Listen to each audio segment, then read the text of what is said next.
No takers.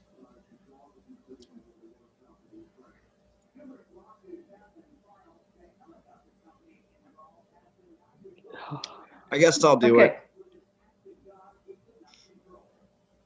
And who said that? I second Will. I did. Okay, perfect. Thank you. Okay, Nate, back to you. All right, well, the next item of business is the Pine Point Landing lot situation. I was thinking that the best approach to this, I think, would be Noah, maybe like if you want to like prepare some sort of letter, you know, like that the Shellfish Committee could maybe like advocate for and like submit that some sort of just like. Yep, I got that here. I got that done right now, and I will read that if you're ready. Okay, can I just, Steve Thibodeau is here also to talk, to answer any questions that you all might have with regards to the Pine Point parking in the lot. Okay. I just brought him in, so if you have questions for him, he's there. What's That's his better phone? now. Can you hear me now? Yes. Okay. Okay. So do you want? Go So ahead. Nate, do you want me to read this or should we wait on that?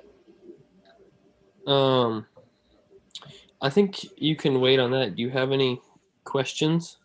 I mean, yeah, I do. But I will say that we don't want to just push this to next meeting. This needs to be out now, unless you can get concurrence from the Harborist Committee. But I don't want this to wait until next month if it doesn't need to.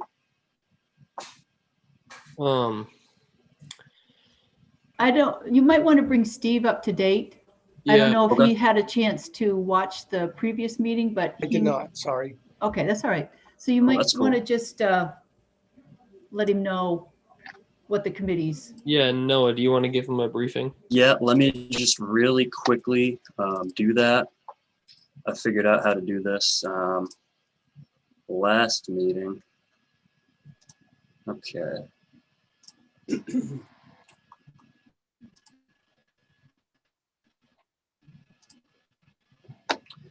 Okay, so this is generally the issue that we're having. Can you guys see that picture? Yes. Yes. Okay, so as can you see my mouse where I'm pointing? Yes. Yes. That is the sign that it says commercial fisherman trailer parking only. The issue that we've run into is everybody is just so competitive for parking nowadays that they will risk parking here and they will compete with us for these spaces. And as I showed you all in the last meeting, this is the entire section here. So I'm going to go through the whole lot. It's going to be all passenger cars, more passenger cars, more passenger cars. You haven't even seen a commercial fisherman here yet, except for Rick. Now, I know I kind of pointed out that this is a Massachusetts jet ski trailer that's blocking parking spots. Right, he couldn't fit between. Right, he couldn't fit between. Someone's not on mute. He couldn't fit between this. Someone's not on mute though. He couldn't fit between this. Someone's not on mute though. Can I just make a suggestion? If those of you if you're not speaking, if you can just mute yourself until you want to talk, that would be great. We won't get the feedback that we've been getting. Okay? Thank you. So anyway, these are just, I only had these 5 pictures to present from last meeting, but I figured basically what's happening is we can't just continue to have this competition for parking because it's all that we have. And tickets, what I mentioned in the last meeting. Noah. Yep. I'm going to cut you off. I think that the issue basically is like most of the time down at the co-op, there's plenty of parking for the fishermen, and there's probably like a dozen days a year where it gets pretty crowded down there. And I think that a lot of the harvesters get frustrated because when they go down there, there should be enough room for 10 boats and trailers, and there usually is. And I think in the past years, there's been, a level of enforcement that has sometimes been reasonable and sometimes not so much. But I think, for the most part, it's done well down there. But there are certain times that, those spots definitely do get filled. And I guess for the town, it seems like that'd be something they would want to pursue, as they could make money from the tickets they issue or whatever. But I'm not sure how much the Shellfish Commission has an influence over this in different ways. Yeah, I figured that all we can really do in this situation is get off a written statement, and then that's all we can do. But I figured that we should do that quickly and then get it over with so that we can come back to things that are supposed to actually matter here. Yeah, and if I don't know if it's a matter of like, the town not having enough dock like attendant workers. Like I know sometimes I've been down there on a really busy day and there's, there's only one guy there launching boats, and then when he goes on break or whatever, it's just mayhem for an hour or whatever the time he's gone. Yeah, Nate, if you don't mind me speaking, I don't want to make it seem like it's dismissal, because it's not being dismissed at all. What truly happened last year, and I know this happens quite often, but at least with last year, I am the one responsible for hiring for the boat launch, and then I'm also the one responsible for hiring the reserve police officers as well as anyone else that's going to work down there. And last year, my understanding was we were not going to hire anyone because of COVID. And shortly after the spring came about, my orders were then changed to say, no, we are going to have people down there this year. And I ended up hiring 16-year-old high school students, because that's all that was available for me to get trained and to have down there working. It was not the best scenario. And quite honestly, I apologize for the mayhem that you guys have gone through. I'm working with Tody, I'm working with Randy, and certainly my chief, to listen to your complaints, but your town council are the people that are going to make decisions on whether a fine gets increased or whether we pay for more people to be down there. Most people will show up at 8 o'clock and leave at 4. And I know that if we had somebody there at 6 o'clock in the morning, we're going to probably keep those spots open for you guys more than at 8 o'clock. So as you know, Randy's only part-time. He is not working 40 hours. So there's very little enforcement down there. And I think we all recognize that. It's just, we're now hearing it from you. And I would certainly like to work with the rest of the town as well as you folks to have what you need to get your job done. Yeah, thank you. I appreciate that. And I think it's through no fault of your own. You guys do a great job down there, Thank you. It's definitely just, tough because so many people want to enjoy that resource, but it's good to hear that you're being proactive about it. And, Well, it is one of the best resources we have in the town, and it's a working waterfront. So you guys have to get your job done so I can eat clams when I'm home at night. But the bottom fell out. The last couple of years, the bottom has fallen out. We're just trying to get it, kind of circle the wagon and get it back into working order so you guys don't have to fight the fight. Yeah. Do you have any suggestions on what the committee could do? Would it be beneficial for them to submit some sort of, document just detailing things and at this point, do you think it would be better to just play it out and see how this year goes? No, I actually think we're at a good spot to talk about it now, because budgetary concerns always come up now for July 1st. So that's when the next budget is approved. And in order for us to have more people down there, we have to pay them. That has to be fought through the council to get more money so that we can fund people to be down there longer. I would also suggest working on maybe fine assignments so that the fines are higher. So if you have somebody from Massachusetts that finds out, or not, I'm not picking on Massachusetts, but if you find somebody from out of state and they say, geez, a $40 ticket for parking my car here for the day and I get to go down the beach and go they're gonna pay that all day long. If it's a little bit stiffer than that, I could see that they probably want to park someplace legal. But those are all things I have all my guys and girls are enforcement people. So we're there for the eyes and ears, but the town council, the town manager, those are the people that make those big money decisions to give us more enforcement or steeper fines. Cool. Yeah. Thank you. I appreciate all that. That's very solid advice. I guess it would be useful if Don was here. Maybe I'll take some notes, and either Noah, do you want to email Don and reach out to him and ask about that? You're muted. Thank you. I can certainly send that email and communicate with him. I guess, yeah, I'm not necessarily sure what else I can do than tell him that this conversation happened and see what he wants to do about it. But I would certainly do whatever I can to help. He was in our last meeting. I think he had some computer problems. And in our last meeting, we all had this consensus that area, I think Todd, the community services said it's about 2 acres. In the middle of the summer, everyone wants a piece of that 2 acres. And I think in order to sort that out and give preferences to people that need that area to work, I think that we just have to put some stiffer fines in place or more enforcement. More enforcement right now is, as you guys know, you watch it on the news with COVID and everything. Not sure we're going to get more people, but I'm trying. We already have a hiring process going on right now for parking enforcement and for the boat launch. Okay, thank you, Steve. I do think as long as there's somebody always there, especially on the weekend, I do know that place was left unmanned all weekend, every weekend. So that was probably part of the issue. Paul, did you have something to say? Yeah, Yes. Paul? Huh? Yeah.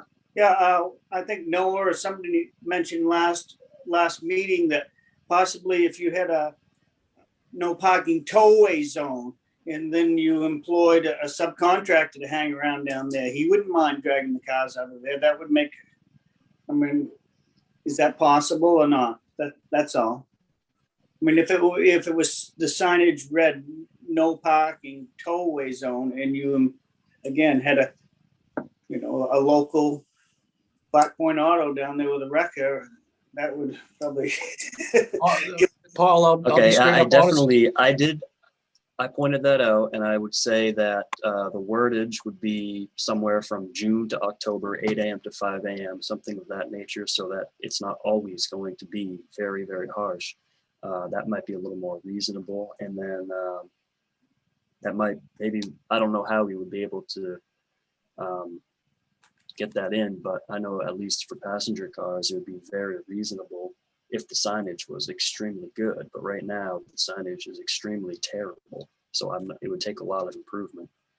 Yeah, in all honesty, Paul, I know that does work in private industries, and it works very well, especially if you go into Portland and you park at Key Bank, your car will be gone before you are. But I don't know if that's legal for municipalities to be able to do that. So I don't have that answer.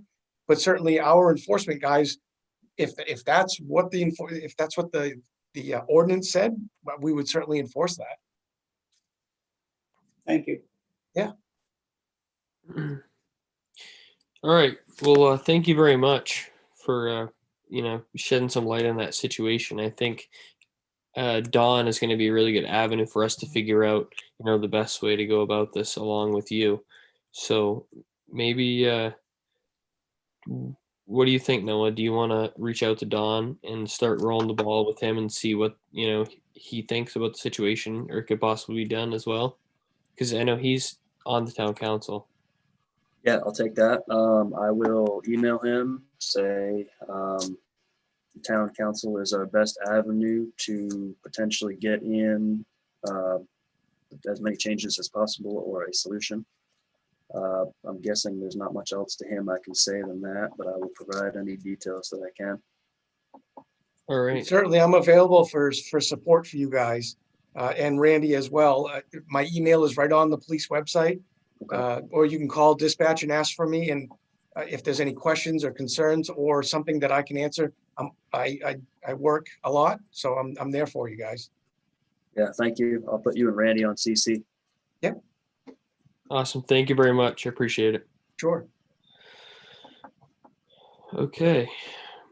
So the next item on our agenda is conservation projects. So is it okay for, if you're all done with Steve, that if he wants to hang around, that's great.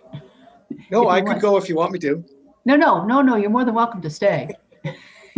I think you told me about seed money. Did you guys have a question about seed money?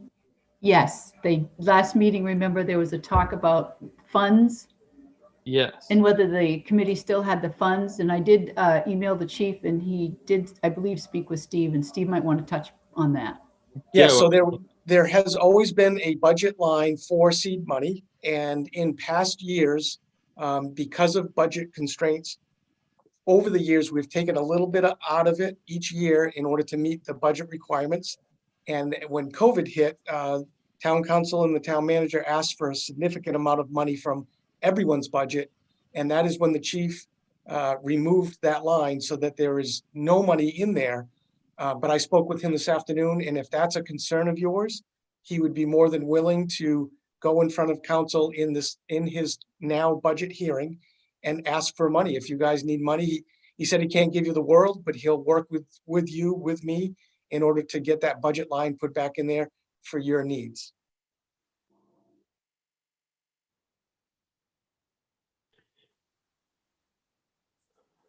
All right. Yeah, I know there's a lot of projects starting and going on around Casco Bay right now. A lot of grant money going around, and some other towns are starting to do more seeding projects and start upweller stuff. And it would be interesting, and definitely could be utilized to have some funds to go with, all the effort we put 200 man hours plus in conservation time, every year, and the equipment that we could get to possibly enhance that.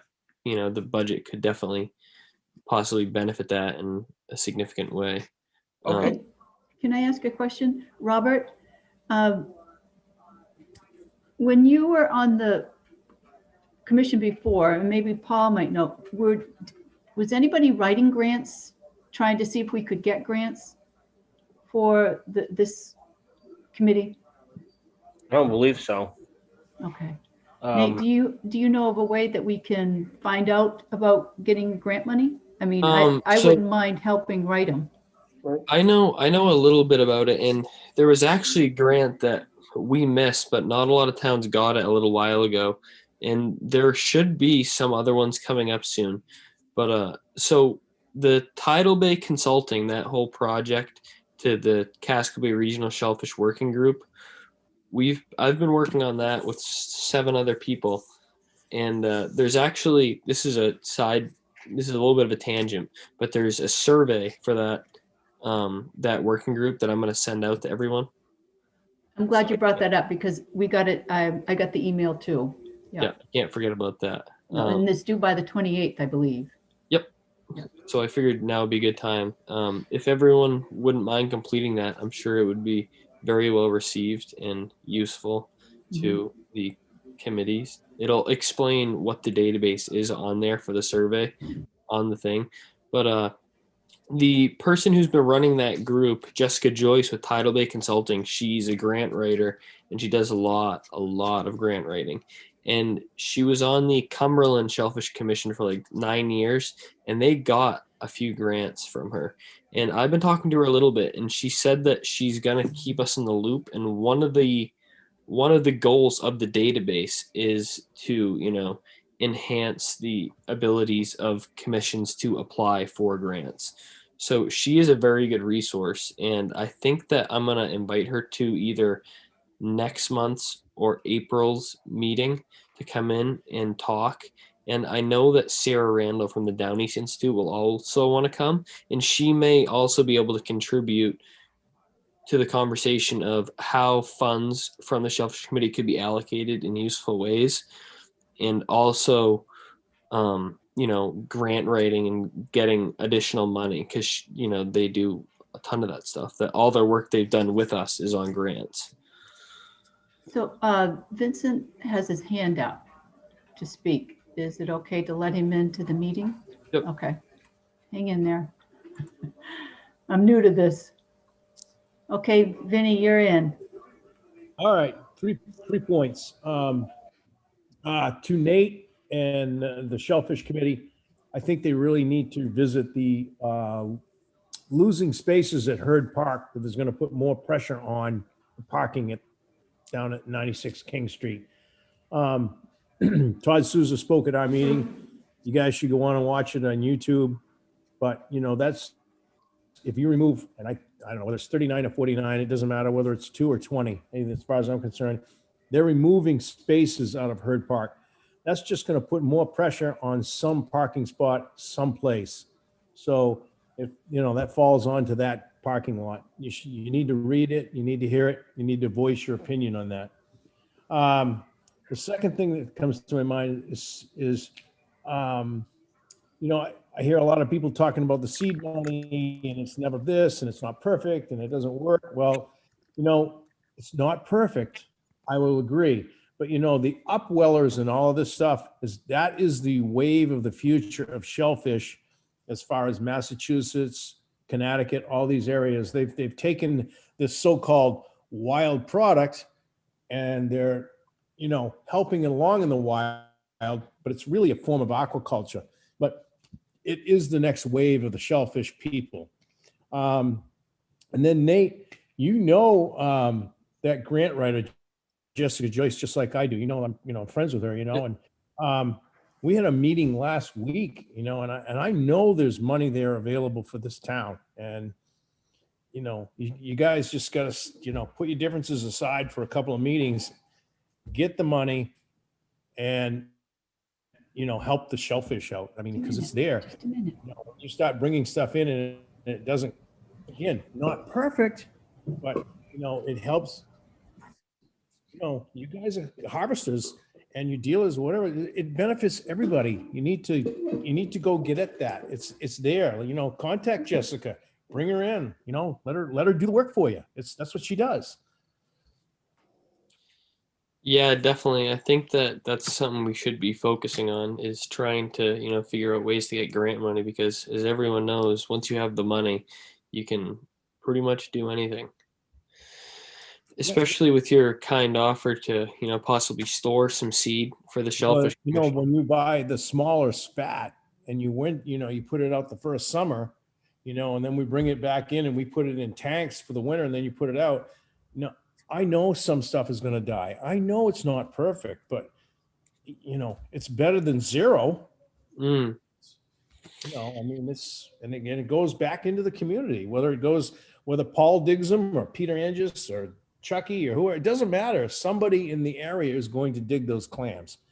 And, out of a million seed or something like that, if you only get half, that's 500,000 different clams. There's 22 to them for the pound. You know that. Yeah. I know there's a lot of towns that are starting to try and revamp those, seed planting efforts, and hopefully it proves to pay off. It's especially if you can do it for free. Down to the south, for different things, and it's more of an aquaculture. I know, but that's the wave of feeding the future. Yeah, absolutely. Well, I would be interested. Is Sergeant Thibodeau gone? Looks like it. Yeah, well, I wonder how we can get our hands on some money from the town through, although they did away with the budget. Well, I believe Officer Thibodeau mentioned that if you were looking at funds, if you tell them, they'll try to work it into the budget. Mm-hmm. So I believe I would email him Yeah. and talk to him, or even Randy. Randy's right there. You can always email Randy and Steve together. Yeah. I thought he said Robbie Moulton would go right to the town council and say, You're on mute, Randy. I think Randy's going to say, there he is. Sorry. If you forward me what you need, I will pass it to Steve. He's in charge of my budget. All right, well, I think we need to come to a better grasp as a committee of what exactly it would entail to obtain seed and process it and plant it. And if that's something we're interested in doing, then that's definitely a good thing to get on top of. Does anyone have any ideas or input on any of this? Yes, I do believe that I have a potentially out there suggestion, but the tapeworms I do think are getting worse. At least they're worse than I remember when I was a student. I'm not sure if we could potentially incorporate worm collection. I know a lot of us probably already throw them to the seagulls, but I do believe that that is a potential threat to the resource. Yeah. What do you mean by worm collection? I suppose you would have to, when you're digging, say I'm at Demas and I find 50 tapeworms, I would probably have to document that I took them and disposed of them however we're supposed to do it. I know that right now I throw them to the seagulls, so it wouldn't make too much of a difference for me. But I know that that teaches the seagulls that it's okay to steal clams from us and other types of food. So anyway, I think that removing tapeworms is potentially as important as green crabs. Maybe not to the same extent, but that's my suggestion. I don't mean to sound dumb, but is the tapeworms, the milky ribbon, whatever Yep. they call it? Okay, all right. I've never heard it used that way before, so okay, thank you.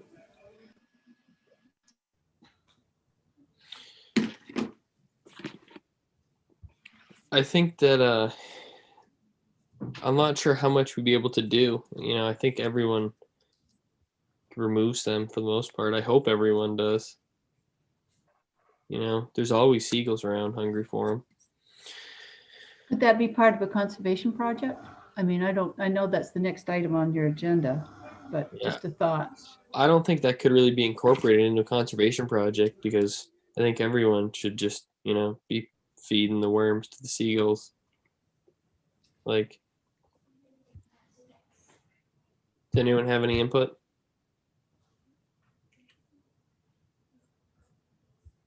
Yeah, it'd be very hard to document. I would agree. I suppose it'd be more of the honor system, just as green crab traps are. But in the same way, you could also say that it's pretty easy to pull a green crab trap. You're already out there. It's pretty easy to pull worms out of the ground. You're already out there doing it. But yeah, I suppose everyone already should be. So one idea that Robert brought up was that for our surveys next year, for a couple spots, we could survey the same spot once in the spring and once in the fall. Do multiple surveys of the same place in the same year, because that would give us, some interesting data to, compare to each other, and maybe we can actually get a better idea of growth rates in different areas of the town, by looking at that, how the biomass changes in average size over a span of shorter than just a year. And he also brought up some good points that for the surveys that are required by diggers this year, I think it's important that we keep in mind how many people are signing up for what surveys and when, so that areas don't get left unsurveyed at the end of the year. I was assuming that we would go off of the same survey schedule we created for 2019, obviously amended to go around when there are, low tides at reasonable times. And then for conservation projects, additionally, does anyone have any ideas other than green crab trapping, crab kills?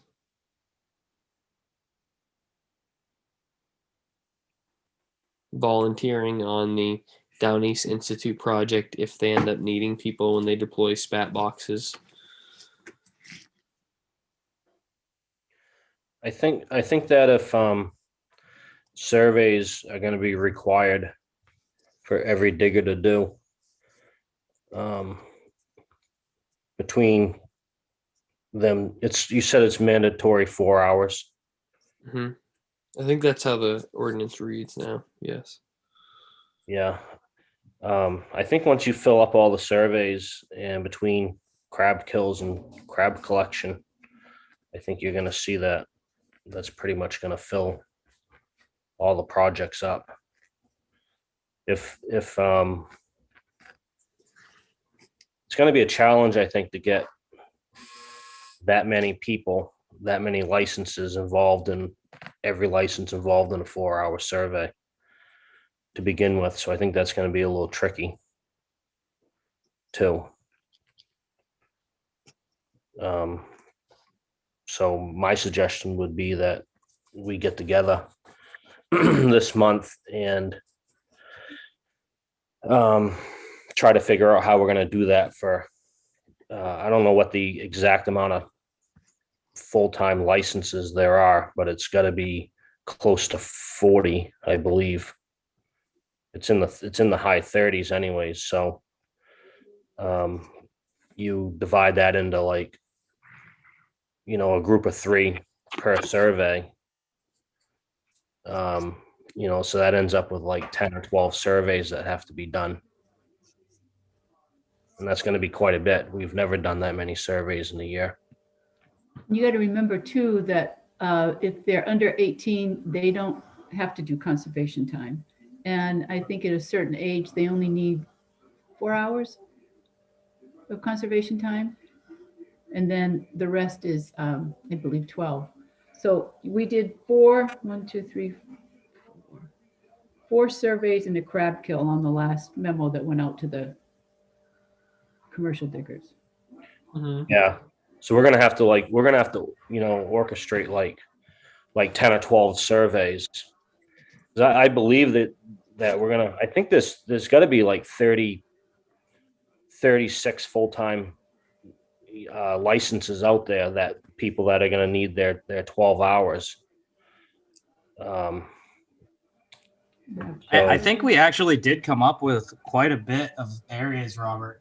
If I remember correctly, we talked about it at the last meeting, but we didn't have the actual document that we had written up. I think Matt was writing the notes when we did it before, but in 2019, I believe we completed all the surveys that we had chosen, and we had decided that we were gonna do those same areas each year. So we were able to compare the data year over year because the life cycle of the plans was only 2 years. And in the history of the of the projects like that, like back in the day when we had data for the old surveys before they went away, they were skipping areas like you would only get back to an area like once every 5 or 7 years or something like that, because they were only doing like 1/3 of the flats each year and kind of coming back to them. But by then we were cycling out of the life cycle of the clans, so we were talking about doing those 10 areas every year. And I thought it was close to 10 or 12, I believe, but I could be wrong. We may need to look back at that. Yeah, back years ago, the issue we had was nobody wants to do surveys because it's low tide work. So, we would schedule 4 or 6 surveys, and by the time the surveys came around, everyone already had their hours in, so nobody would show up for the surveys.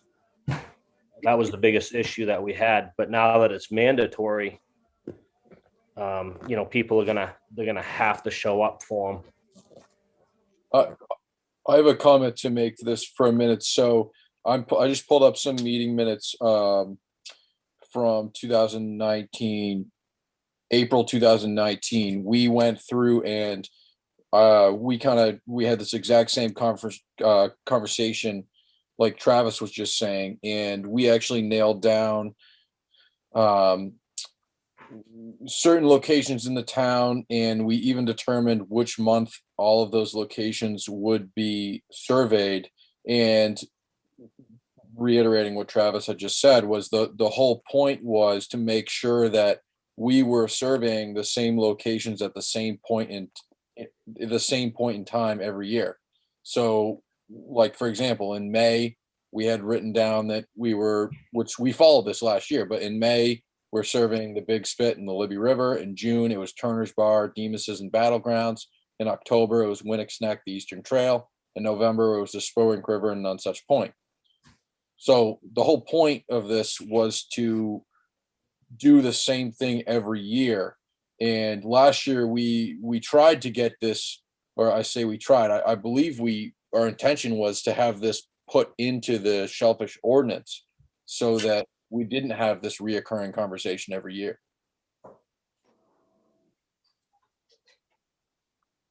Yeah, that was my recollection too, Matt. I thought it was just kind of more to save time, and so that, like, because I remember for a couple of years we had to just sign off because people didn't finish their time because there wasn't enough projects.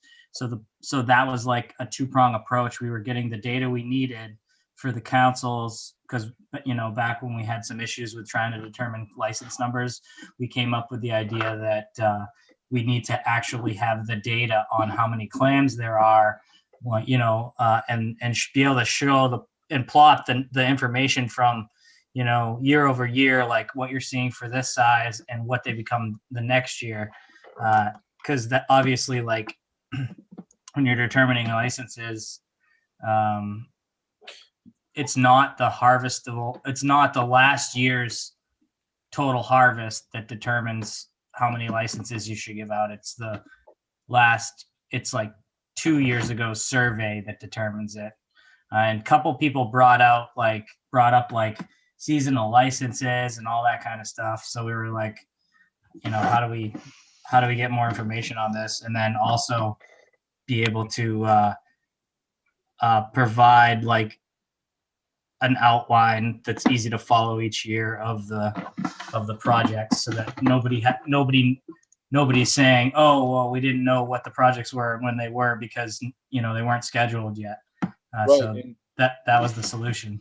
Just to add on to that, yeah, we went, I remember we spent like 3 meetings discussing this, and we went into it as far as saying that, because we had the conversation of, well, what do we do? You know, we can't pick dates for every year in the future because it's dependent on the tide. So our solution, I mean, we have this all written out. And it's, you know, we voted on it, we approved it, we voted to adopt it into the ordinance. You know, we already had this all figured out with, well, what do you do if it's not low tide? Basically, we came up with the second Saturday of the month, with the third Saturday as the backup date every month. And then we nailed down the locations for each month. And we did the research to make sure that, you know, those day and backup dates actually line up with low tides, which they do. So I guess my point is, why are we trying to reinvent this when we could just look back into something that we already made, we already voted on, it already worked for a year? Why would we change it? Well, the one thing is, it's not part of the ordinance because it didn't go before the ordinance committee and then the council for approval. So I have all that documentation, and I believe there was some transition going on during the time frame, and I believe you guys also had discussed, Travis, correct me if I'm wrong, moose, the lottery being like the moose lottery at the state level. Is Yeah, correct? that was actually all approved, if I remember correctly. It did not go before the council for approval. Okay, I wasn't sure. I know it went through the state. It went through the state. Right. The and they approved it, and the attorney general had looked it over, right, and said, yeah, this is legal. Right, but the council has to adopt it as part of their ordinance at the local level, and they have not done that yet.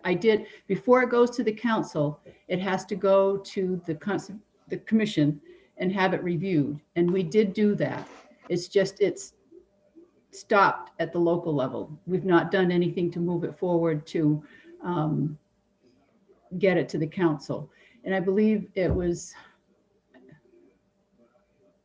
I think Larissa was here at the time, and I'm not sure, there were some issues going on. Yeah, Larissa was doing a lot of work for us with that. Right, but we did get approval from the state. The only thing is, it didn't get moved on to the local level to get approved. So until I that understand. happens, we really, We have to vote on it. the council has to vote on those changes. So in that case, Matt, we've got it all spelled out in those minutes, right? Yeah, we have everything in there. It was I was under the impression, which sounds like you were as well, that we did get that put into the ordinance, but I can understand now that it's not. But even with it not being in the ordinance, I still would say, why wouldn't we treat it as if it was and use the same procedure this year? What would be the sense in changing it? The council, I mean, the committee can vote on that. Absolutely. They can follow the same process they did before. Is it an appropriate time to make a motion to follow the same process that we did before? That's up to Nate. Well, I think that is like I think, that framework is what everyone has in mind for following, and it worked well. It seemed to work well that year.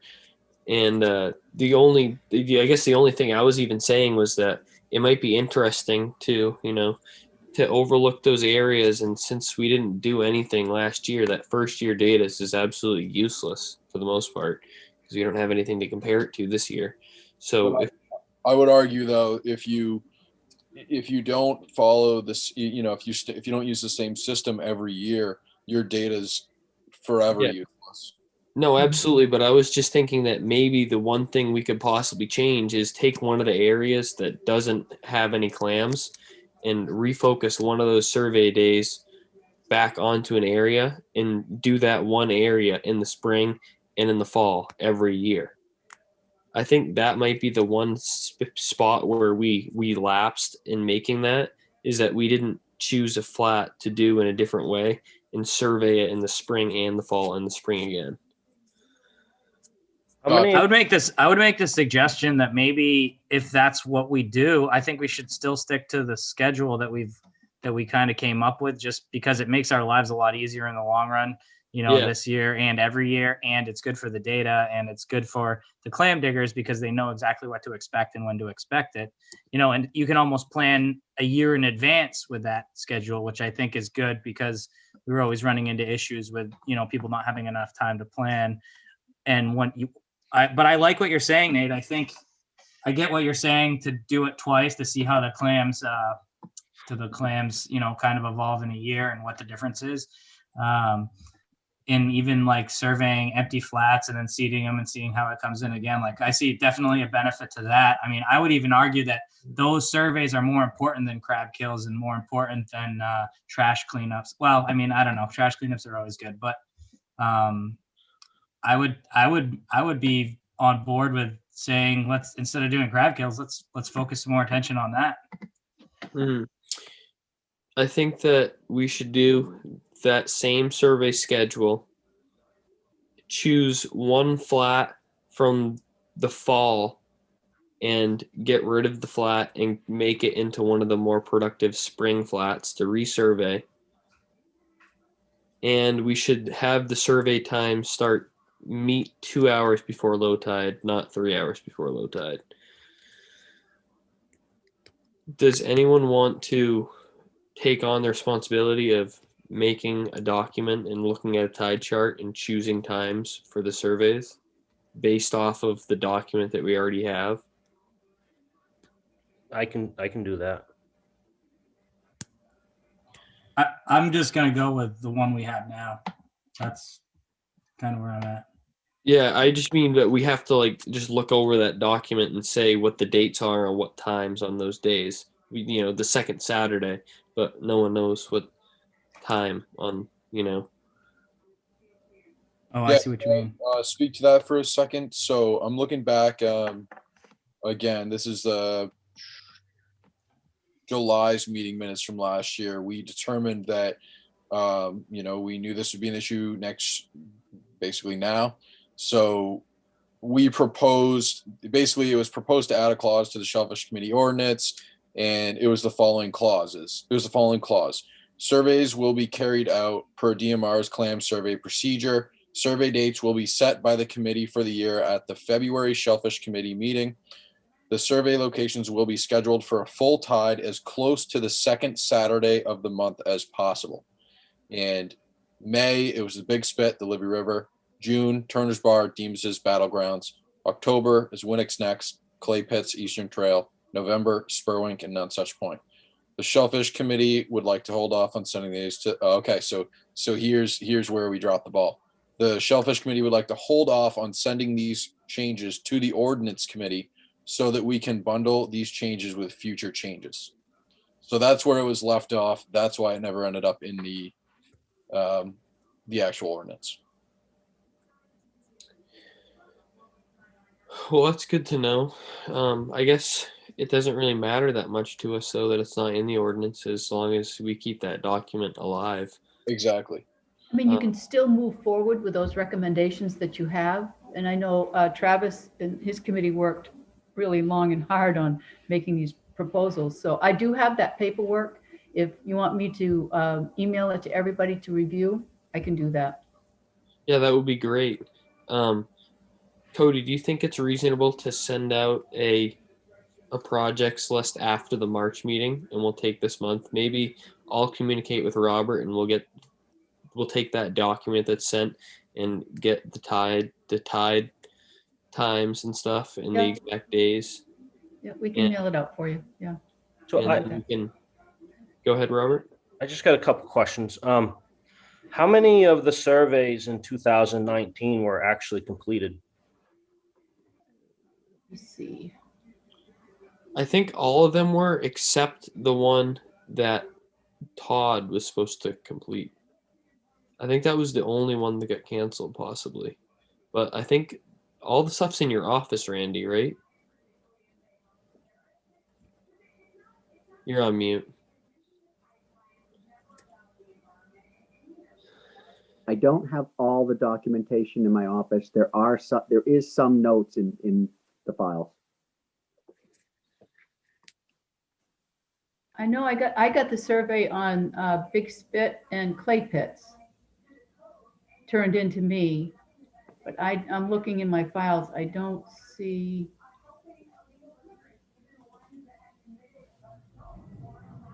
Well, then I have, let me just open this document up to make sure. Hold on.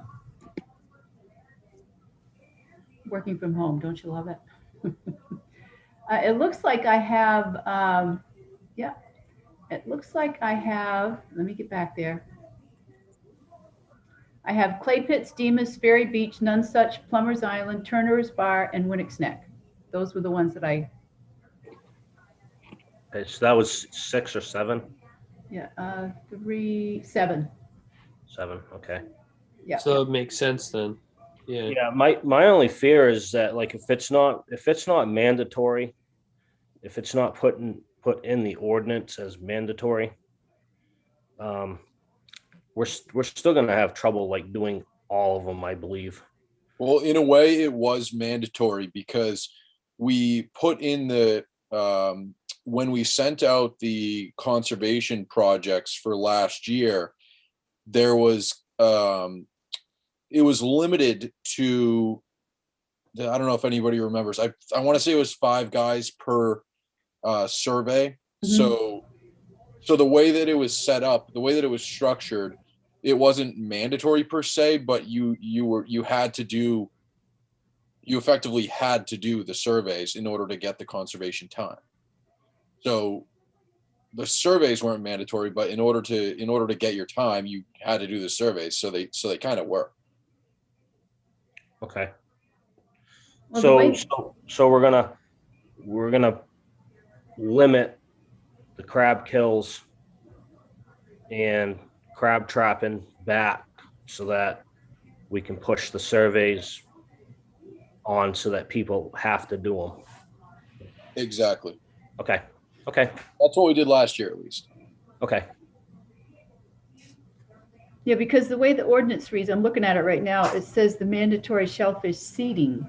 And you might want to rephrase that. And I believe that's what you were recommending when they were wanting to make amendments to this piece of the ordinance. Yeah, I think it is about time we look at the ordinance and clarify some things and figure out what we actually want to put through and what we want to get rid of. I thought that there was like 2 or 3 ordinance changes, including the mandatory 4 hours conservation time that got approved. But once again, this whole COVID thing is taking me out of the loop.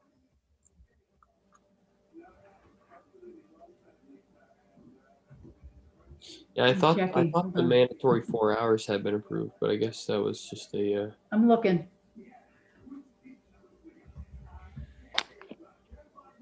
Yeah, so I'd be willing to sit down with you, Nate, and with the list, and then we can come up with all the times on the that's on the list for the second Saturdays and stuff. So in the ordinance, it says the 4 hours of conservation time are those holders that are 70 years or older. So that change did not get taken. It was not implemented that you're talking about. Just for the 4 hours of conservation time for those that are 70 and older. So I think we're in pretty good shape if Robert gets that document and everyone reviews the survey sheet that Cody's going to send out. I feel like there's a general understanding of limiting green crab activities in order to encourage and require participation in surveys. And other than that, we have the parking lot thing that Noah's going to reach out to Dawn and report back on. And at next month, hopefully we will have an actual document to approve for the conservation year. And Cody will be able to send that out in March. Does that sound like a pretty decent plan for the conservation year to everyone? Does anyone have anything to add? I just have a, sorry, go ahead, Paul. It was Robert. Do we have to have mandatory projects that are unlimited, Tody? It's not in the ordinance. Okay. Mm-mm. Okay. No. Well, what you might want to do is make a motion to this evening with regards to the conservation projects or the ideas that you just mentioned. That you want to go with what you did the year prior. I would make a motion to follow the survey procedure that we voted on and used last year from the 6/11 meeting, which was what we just talked about. That's 6/11/2019. Yep. Yeah, I'll second that motion. Meetings. All in favor? Hold it.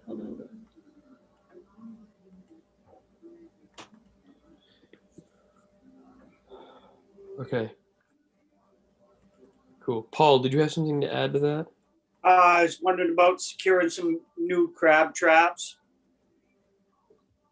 That would be a good allocation for the shellfish funds as well. Get some money, so get some new crab traps like we had those most recent ones that we had. Those fish good. Those are perfect. I mean, maybe there's already plenty, but if there's not, then maybe we could get a dozen or how. Anyways, that was my comment. Robert, do you remember how you guys got crab traps? Yeah, we used the Shellfish Fund. We ordered them through Easy Catch, I think it was called. Yeah. I'm not really sure where they were located. Maybe Rhode Island. And yeah, I don't remember what we paid per trap, but they were pretty pricey. And we, of course, we had to have them shipped. Also, that cost quite a bit of money, but that's what we did. I believe they came from Easy Catch. All right. I mean, how many people have a trap and how many people need one? Exactly. I mean, I have a trap, but just there may be. I'm all set. Maybe we don't need a fancy one. Yeah. I got a nice. Yeah, I could use a new trap mines in Well, people,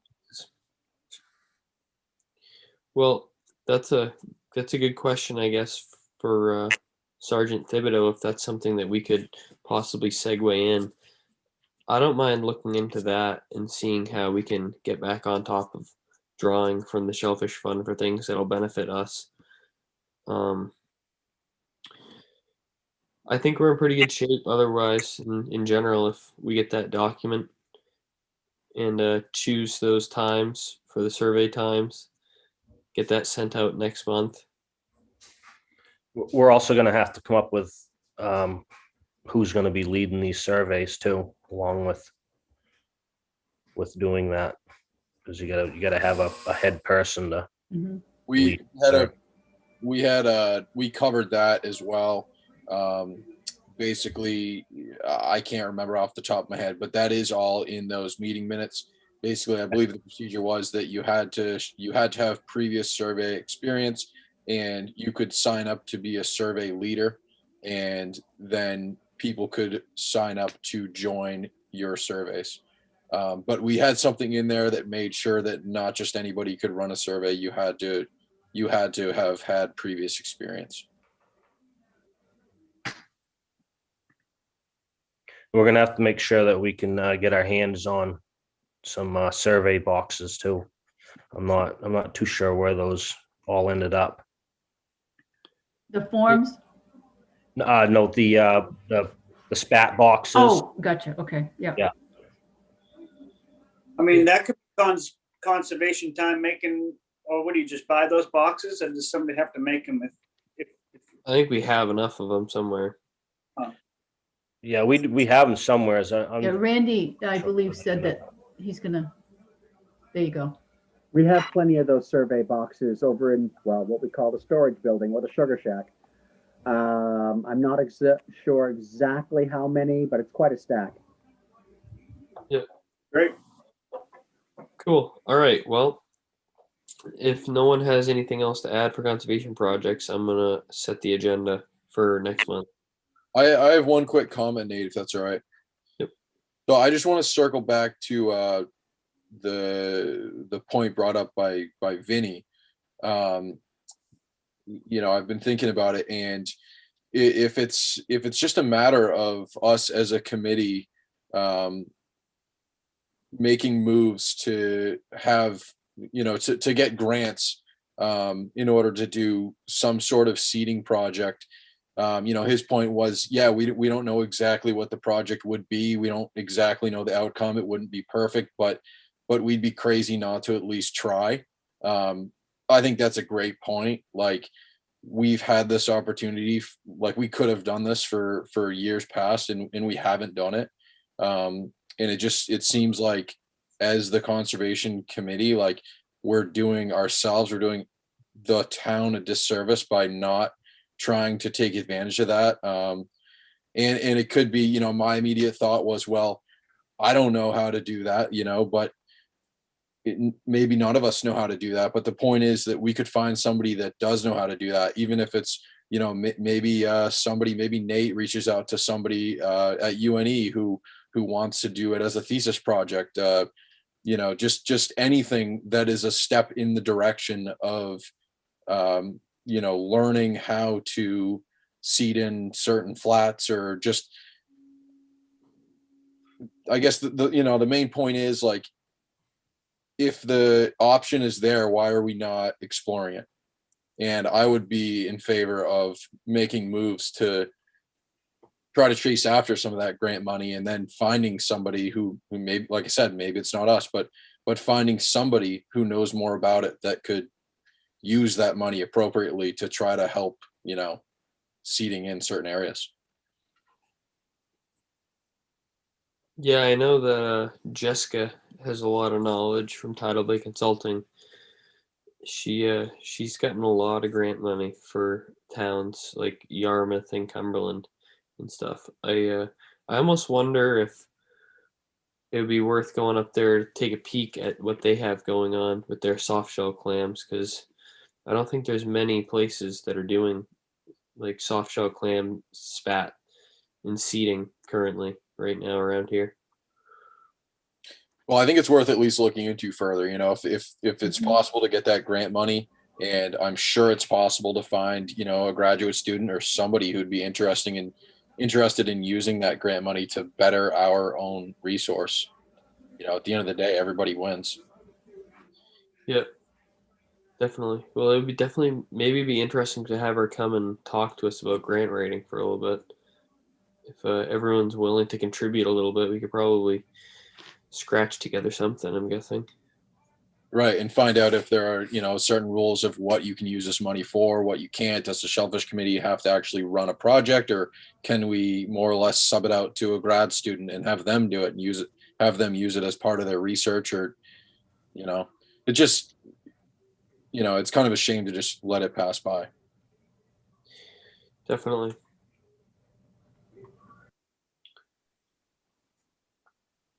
All right. Does anyone have anything else to add to that? Nate, real quick, I do think that if we're gonna have everybody doing a survey, hold on, if we're gonna have everybody doing a survey, then the procedure needs to be extremely clear.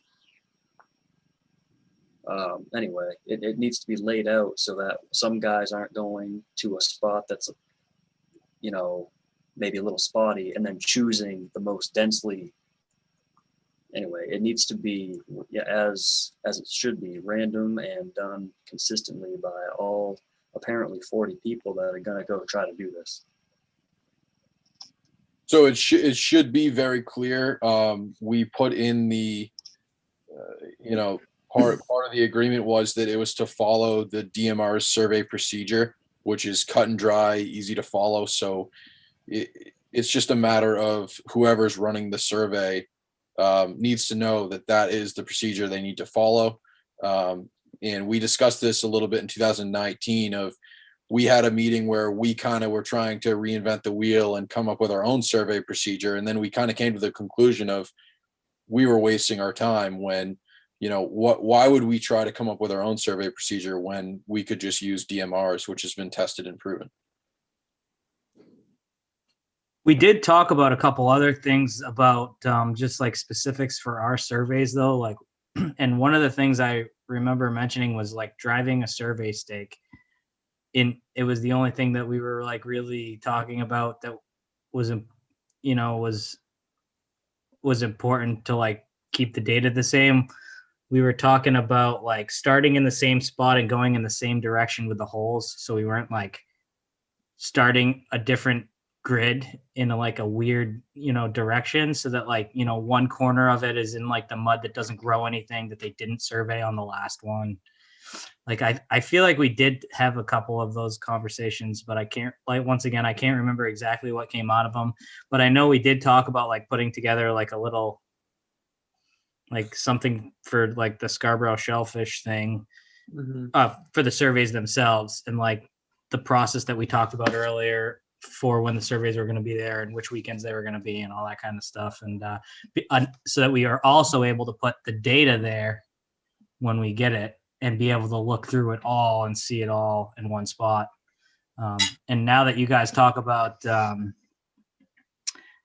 grants and stuff, like maybe there is some benefit to, you know, making some sort of like sub document that's not the ordinance, that like just lays all this stuff kind of out in writing, even if it's not like in the ordinance or voted on, so that, you know, as we move forward through the years, we don't have to keep going back and like somebody has to remember and remind, oh yeah, we forgot we talked about this, and oh, let's go look back through the minutes. Like, that has those like hard decisions in there. Like, for instance, if we're doing you know, if we're doing grants, like there could be a section on, you know, how we deal with that and who gets notified of them and then who they notify. And then like maybe we make like a blanket decision, like it goes directly to the chair of the committee, and then they, you know, make,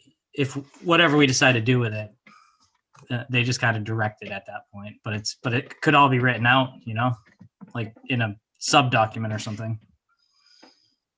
That seems like a good point because, I think the reason that a lot of this stuff that I've been digging back up got lost is because our intention was to have it put in the ordinance and we just failed to do so because it's such a difficult process. Whereas had we have put this in a, more, I guess, unofficial or maybe just a document for the committee, this would have never got lost. We probably wouldn't have even had this conversation over again. Yeah, I agree. All right. Well, I think it's a really good idea to make a document, but who's going to do that?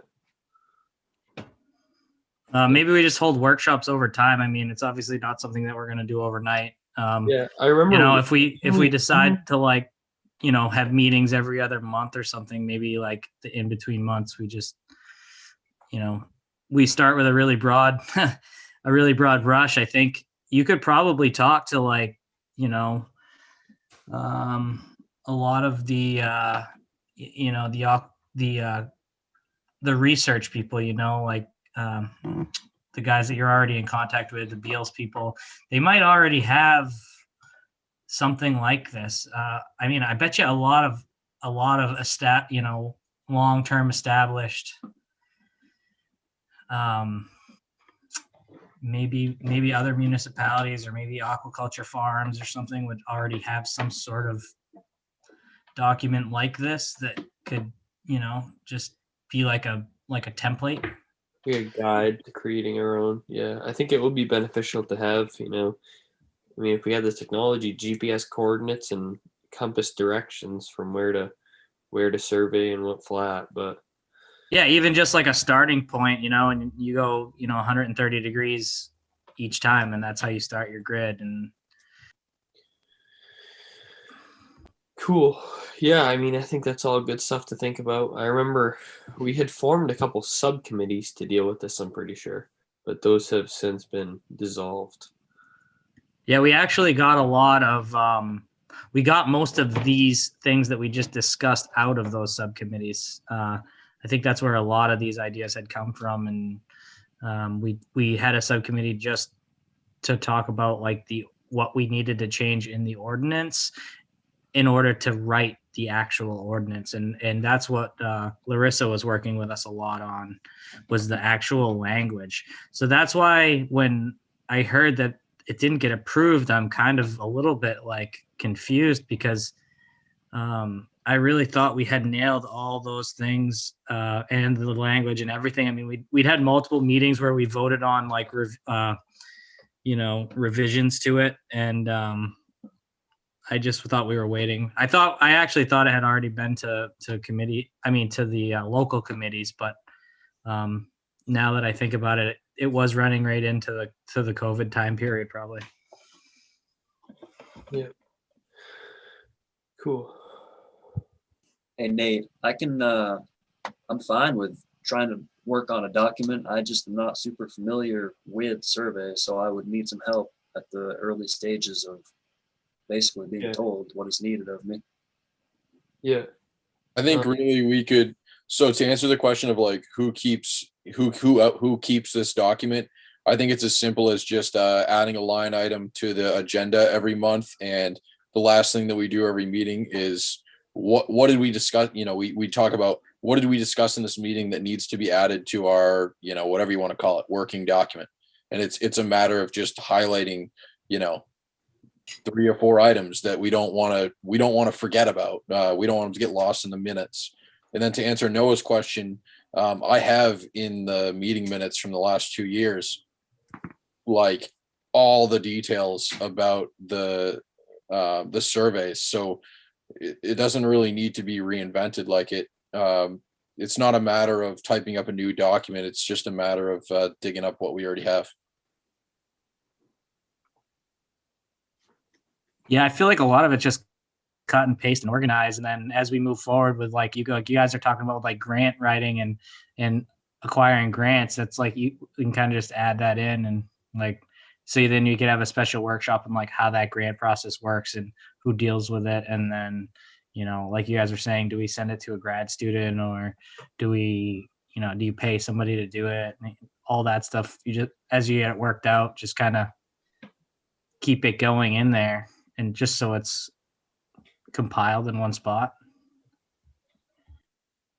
Right. I don't really think it would be too much more work at all for whoever's doing the minutes, just to quite literally copy and paste the important stuff that we don't want to lose track of into a separate document. Yeah, I think that's a good idea. What do you guys suggest we go about creating this document? Should we schedule a workshop for people to go to?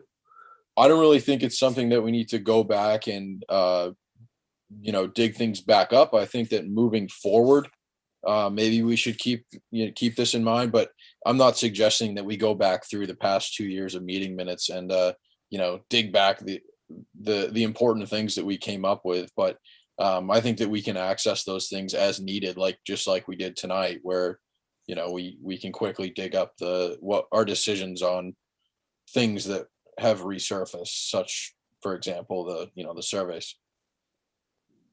You could put like an operating manual together where all that information can be contained. That way you'd have it separate from and readily available. It'd be like Yeah, something. Go ahead. Sorry, Tony. When I was working, at Fiber Materials, it was standard operating procedures for like everything, and it was super great to, especially if you didn't know what to do or you were confused, to be able to go back and just look at that. And it seems like a pretty good way to save work too and discussion in the future, just because we end up going over those things so many times. Mhm. Cool. Well, that sounds like a good idea, and I think we should start a document like that. If no one else has anything to add to conservation projects, I think we have a good plan for next meeting. I would request that I'm going to send the link to Toady. How do you want to distribute that, Toady? Do you have a email list, or do you want to mail it out, or you're on mute? Thank you. I have a letter ready to go to those who I do not have an email address on. Then I was going to email everybody that I have an email address on. So, I mean, that's one of the other things I'd like to be able to add to the application this year is an email address. So instead of mailing it, it would be done out with an email. So I have quite a few of email addresses, so I'm not so, it's just that the link is so long in the letter that it's hard for anybody to copy and paste it. They'd have to manually type it into the address. So Definitely. All right. Yeah. Well, if everyone doesn't mind completing that survey, I'm sure it would benefit everyone in the long run to have that information in the database. And there should be a short caption on there explaining what exactly the database is and what it's going to do to help benefit, individual municipalities.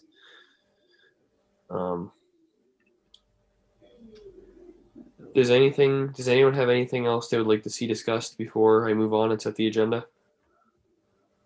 I was having a volume issue. What happened with election of officers?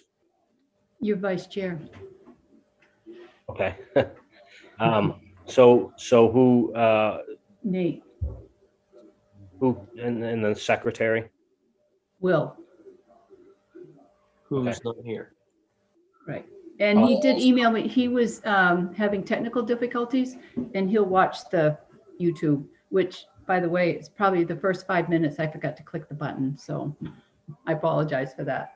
But I took notes too on the nominations and whatnot. So I'll help him. Okay, thank you. I also was having difficulties. My computer actually crashed like 5 minutes in. Am I anything for the officers? No. All right. So for next month's agenda, we will continue to have conservation projects on there. Are you guys interested in having a more in detail update on the working group and the Down East Institute's projects?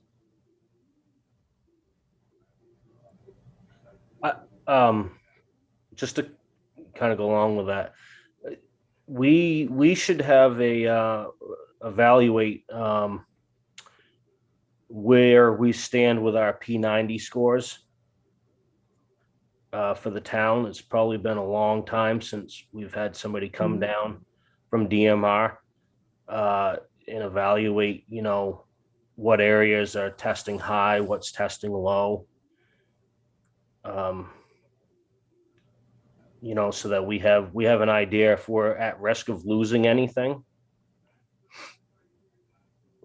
That's a good idea. And also, Scarborough River has been put on the list for Vibrio, which Isn't is there another one too, Robert? Weren't There- there two? there is. I can't remember what the other one was. It was in Freeport or Yarmouth or something like that. So we're being put on the list for Vibrio, which is really concerning. So I don't know if we should have some sort of talk with the state, have a biologist come down and explain, what this is and what it's going to do to our shellfish and what the procedure is going to be. I believe it's hard shell, like oysters. It's not affecting the soft shells. But there's still Vibrio closures for soft shell clams. Not in Scarborough, I don't believe. Is that correct, No, Randy? no. I'm not talking about any kind of closure. We're being put on a list of a high risk area. Okay. So in the future, they're going to be testing and looking at Vibrio scores in Scarborough. We're like one of 5 towns in the entire state that's on the list. The concerning part is when you get closed for Vibrio, you stay closed for months. So, towns down east that have had waters that are warming up even more than ours. When they close in June, they don't get reopened until September, October of that year. So, and this is soft shell closures too. So I think that, harvesters and stuff should be aware of, the potential closures that we could see. We've never had one before. That's why I kind of found it ironic that they put us on the list. But apparently we fit the criteria for it. So, it could be a pretty big loss for the town if that, if we had a closure like that. I just made a note to myself. I know the DMR area biologist for basically Casco Bay South. Her name's Ari Leach. I'll reach out to her and ask her about that and see if she would mind coming and giving us an update at one of our next meetings and explaining a little better what the Vibrio will exactly mean to us. That's a very good point. But she would be the one that would know all that stuff. She's the area biologist for Scarborough, so. So when we first got this notification from the state, and I just, the town manager and Don Hamill wanted me to dig into it a little bit. And I did email and I wanted to know what this would affect. And I got John Canwit, who's the director of the public health. And he said, Scarborough and Nonsuch rivers are being added to the control plan, like you said, Robert, because they've had a Vibrio illness from that area and they want to implement controls before we have an illness outbreak. It only applies to oysters and hard clams, but would impact both wild harvesters and aquaculturists. So it doesn't say soft shelled clams? no, because that's what we were concerned with, that it was going to be, it was going to affect the soft shell industry. And then I felt kind of foolish because had I read it, it said hard, and he clarified the doctor clarified. So, All right, so I will reach out to Ari and see what she has to say. I've been in touch with her a little bit, and I'm sure she wouldn't mind answering some questions about this, and definitely not mind filling everyone in on what the deal is with that. Robert, question for you. So when we went to the Shellfish the Shellfish meeting up at the state, they were talking a lot about the meeting we went to up in Augusta. They were talking a lot about Vibrio and its relation to soft shell clams, and I think I remember pretty well that the conversation was about having to keep clams on ice in order to reduce the chance of Vibrio related illnesses, and that was definitely with soft shell clams. Yeah, it is. It's so basically what the state's doing now is they have more control on restricting aquaculture than they do wild harvest. So what they do is they start with aquaculture and then they start applying the rules to aquaculturists, and then it trickles down into the wild harvest. But there is talk up at the state at that Shellfish Advisory Council right now about icing clams on the clam flats. Like we had seen that they were talking about it then too.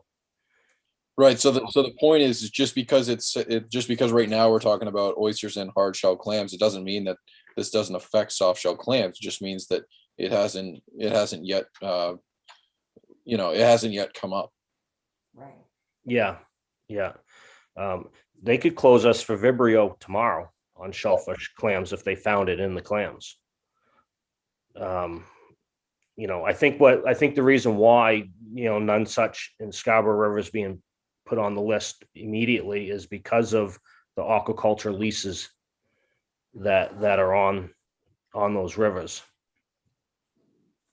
I think that the hard clams and the oysters they're more likely to catch it first. Like when you see state closures, it's always oysters and hard shell clams that they close first, and then it'll be like 3 weeks will go by, and then they'll close the soft shell clams. And then usually what you see is the oysters and the hard shell clams will lift first because they siphon more water than the soft shell clams do in a tide. So it's harder for the clams to get rid of it than it is for the oysters and the hard clams.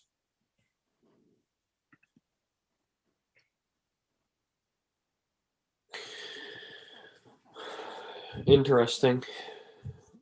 I will, well, like I said, I'll get a report and get back to the committee next month about it.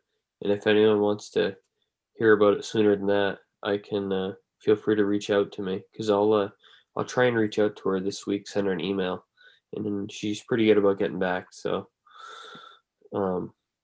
any other comments concerning anything?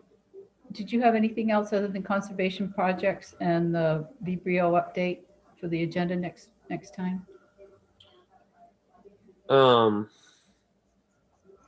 Do we want to put a line item like a working document? Do we want to try and flesh that out a little more, or? I would support that idea. Okay. Yeah, I'll put some. Okay. Put that on there, and also put I want to give a more thorough update on the project by the Down East Institute and the steering committee.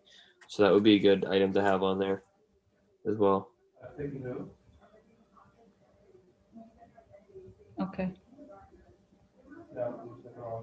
Other than that, I think we're good. Do we have any public comments at all? There's nobody in attendance other than here. Okay, so I think Need a motion to adjourn. we need a motion to adjourn. Yes. I'll make a motion to adjourn. Well, second, all in favor? All right.